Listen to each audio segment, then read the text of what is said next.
L'histoire de Corneille, qui était un homme religieux, voilà. Comme nous, souvent, nous sommes des gens religieux, voilà, peu importe la religion, mais Corneille n'était pas encore vraiment avec le Seigneur Jésus. Et nous voyons dans Acte 10, il y avait à Césarée un homme nommé Corneille, centenier dans la Cahors dite italienne. Cet homme était pieux et craignait Dieu. Et il craignait Dieu. Il aimait Dieu, mais il était dans la tradition. Et la tradition ne pouvait pas le sauver. C'est ce que Dieu nous montre aujourd'hui. Dans la grâce, Dieu me montre ces choses-là. Nous sommes des religieux quelque part. Que tu sois catholique, protestant, lorsque tu es religieux, lorsque tu n'acceptes pas Jésus, tu ne peux pas être sauvé. Et il y a beaucoup de religions, ils suivent leur religion en pensant qu'ils ont la vérité. Et bien souvent, nous nous trompons de chemin. Il y a un seul chemin qui mène, c'est Jésus. Et cet homme était vraiment pieux. Cet homme était pieux. Il craignait Dieu. Avec toute sa maison, il faisait beaucoup de monde au peuple et priait Dieu continuellement. Le monde, dans la religion, tu peux faire du bien. Tu as le droit de faire du bien. Lorsque tu acceptes Jésus, tu peux faire du bien. Mais c'était la tradition. Dans toutes les religions, on fait le bien. Tu verras ça dans toutes les religions. Qu'on soit musulman, qu'on soit autre religion, on parle du bien. Mais est-ce que vraiment, c'est être vraiment avec Jésus, c'est changer le comportement, être dans le royaume. Donc, vous connaissez l'histoire de Corneille. Voilà, c'est une histoire qui a existé. Voilà. Et nous voyons vers la 9e heure du jour, il vit clairement dans une vision un ange de Dieu qui entra chez lui et qui lui dit, Corneille, il lui parle, les regards fixés sur lui, saisi d'effroi, il répondit, qu'est-ce que Seigneur? Il parle au Seigneur Jésus, c'est une question. Là, et l'ange lui dit, tes prières étaient au monde sans monter devant Dieu. Donc le Seigneur Dieu, voilà, c'est un signe qu'il est le chemin. Et voilà, Dieu a écouté ses prières. Et la conversion vient par Jésus. Voilà, c'est normal. Et ils sont souvenus. On voit maintenant des hommes à Jophé. Et fait venir Simon, surnommé Pierre. Et il est logé chez un certain Simon, corroyeur, c'est-à-dire dans la maison près de la mer. Dès que l'ange qui lui avait parlé fut parti, Corneille appela 2 de ses serviteurs et un soldat pieux d'entre ceux qui étaient attachés à la personne. Et après leur avoir tout raconté, il envoya à Joppé. Là, c'est le premier point. Mais nous voyons au deuxième point, le lendemain, comme il était en route, il approchait de la ville. Pierre monta sur le toit vers la 6e heure pour prier. Il eut faim et il voulut manger. Pendant qu'on lui préparait à manger, il tomba en extase. Il vit le ciel ouvert et un objet semblable à une grande nappe attachée par 4 coins qui descendait et s'abaissait vers la terre et où se trouvaient tous les quadrupèdes, les reptiles de la terre, les oiseaux du ciel. Une voix lui dit, lève-toi, Pierre, tue et mange. Mais Pierre dit, non Seigneur, car je n'ai jamais rien de manger souillé ni impur.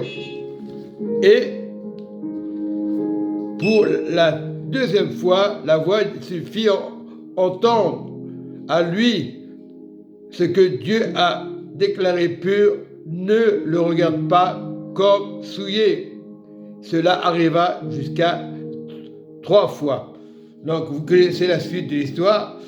Voilà, le verset 24, ils arrivèrent à Césarée le jour suivant. Corneille les entendait et avait invité ses parents, ses amis intimes. Lorsque Pierre entra, Corneille, qui était allé au-devant de lui, tomba aux pieds et se prosterna. Mais Pierre le releva.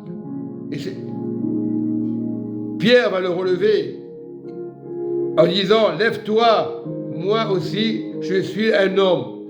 Pourtant, il était déjà en crise. Moi aussi, je suis un homme.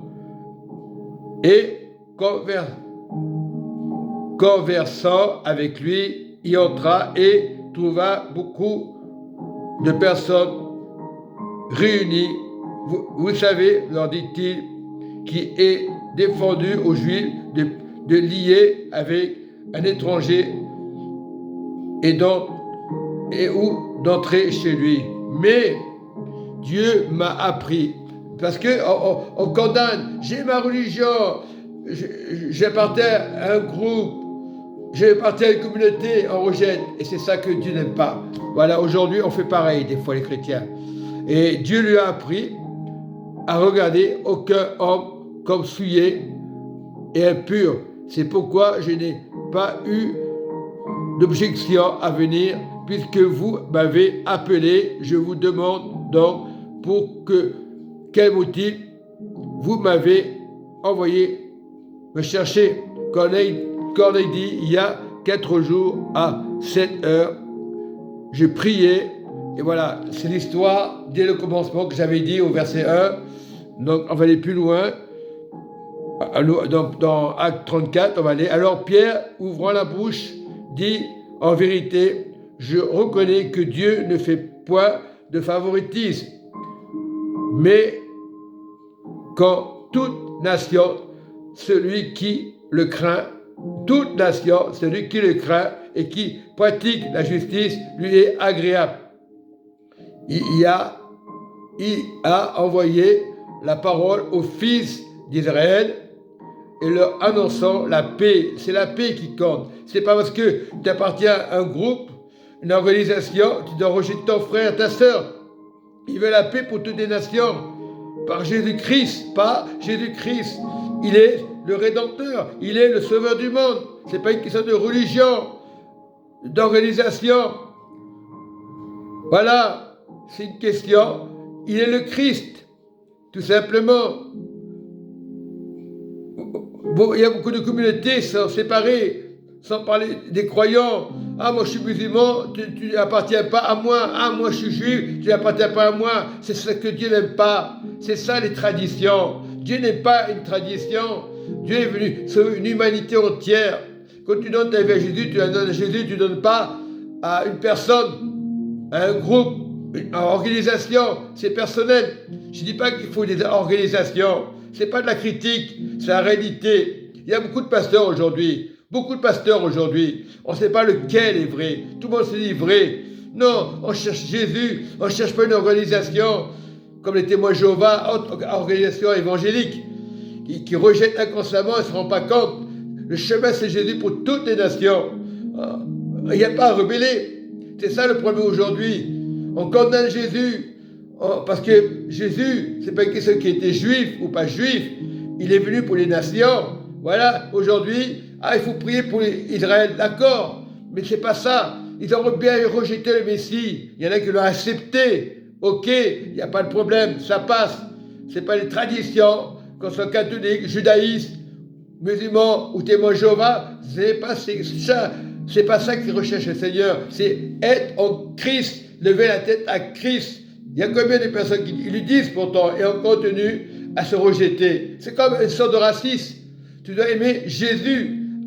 Jésus, c'est le seul homme de vérité. C'est le seul prophète de vérité. Aujourd'hui, on ne comprend pas. Il y a des religions. Tu n'es pas ma religion, je ne t'aime pas. Beaucoup ont compris que ce n'est pas les religions. Ils partent. C'est Dieu qui les fait partir. Ce n'est pas les religions. C'est parce que le frère a critiqué. Dieu veut qu'on soit dans toutes les nations en Christ.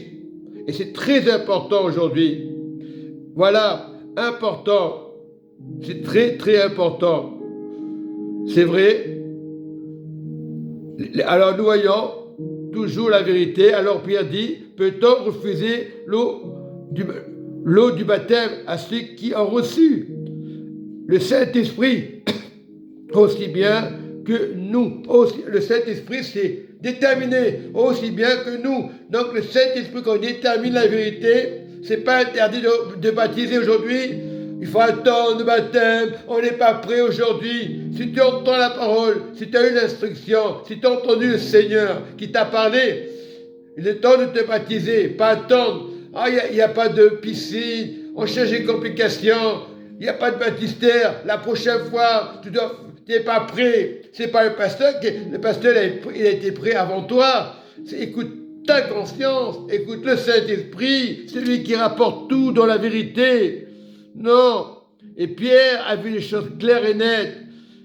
Et voilà, Pierre avait fait quelque chose d'extraordinaire. Et il ordonna qu'il soit baptisé au nom du Seigneur Jésus. C'est Jésus le chemin. Sous quoi il est prière de rester quelques jours avec eux pour entendre l'enseignement. Parce qu'on doit écouter l'enseignement pour entendre le Seigneur Jésus, pas pour t'entendre à toi.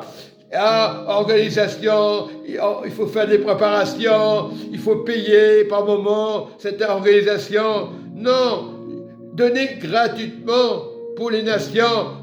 On doit changer d'image. Arrêtez l'organisation, arrêtez de faire des baptêmes et des baptêmes. Oui, entendre avant d'être baptisé. N'attends pas. Si tu entends la voix de Dieu, sois baptisé. C'est ça la repentance. Tu ne sais pas quand tu vas mourir. Donc le Seigneur vous bénisse ce matin, je te bénis, Seigneur mon Dieu, dans le nom de Jésus, Christ de Nazareth, papa, que révèle la révélation, papa, pour toutes les églises, papa, pour toutes les nations, papa. Ce n'est pas une question de race. Alléluia. Ce matin, papa, nous sommes en Christ, papa. L'assurance de Christ ce matin, papa. Changez de comportement, sortez des traditions, sortez de vos orties, sortez de la Babylone, du système religieux qu'on vous apprend. La parole s'apprend. Oui, il y a un ministère.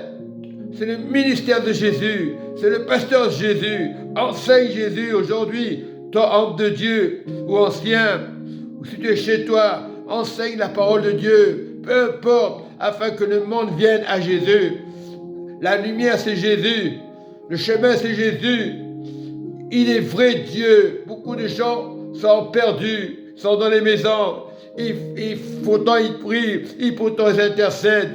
Toujours parler de Pierre, de Paul. Lorsque tu es chez toi ou à l'église, regarde à Dieu. Ne condamne pas parce que le frère n'est pas venu. Prie dans ton cœur. Si tu es chez toi, pareil. C'est ça qui veut Christ. La liberté de Christ. Aujourd'hui, il y a beaucoup de ministères. Est-ce qu'il est bien ce pasteur? Ah, on change. On va à droite, on va à gauche. Ah, parce que tu n'as pas dit le Père, le Fils, le Saint-Esprit, c'est pareil. Tu vas vivre. Et lorsque tu vas fermer les yeux, tu verras les choses réelles du royaume. Mais tu vis. Merci Seigneur, je vis. Je n'ai pas peur de la mort. Si j'ai une mauvaise nouvelle, je n'ai pas peur. Si j'apprends des choses qui font mal, je n'ai pas peur. Parce que la mort n'existe pas. En Christ, ça n'existe pas du tout. Les religions peuvent te dire des tas de choses. Les religions peuvent te faire peur. Mais Jésus est chemin de vérité, de vie. Voilà ce qu'il faut faire. Il faut écouter la voix du Saint-Esprit. Tous les religieux diront le Saint-Esprit. Lequel Saint-Esprit? Le Saint-Esprit ne ment jamais.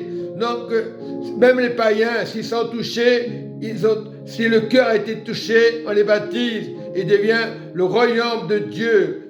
Nous sommes l'image de Dieu et devient plus sage en Christ. Tout le monde se sert de Jésus dans toutes les religions. Non, Christ est Christ, un chemin de vérité, de vie. Sortez des traditions, des organisations.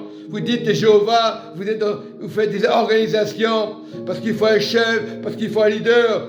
Il y a du monde, c'est vrai, on doit apprendre à marcher selon l'amour de Jésus, la grâce du Saint-Esprit, la gloire du Saint-Esprit. Soyez bénis au nom de Jésus-Christ de Nazareth. Amen et Amen.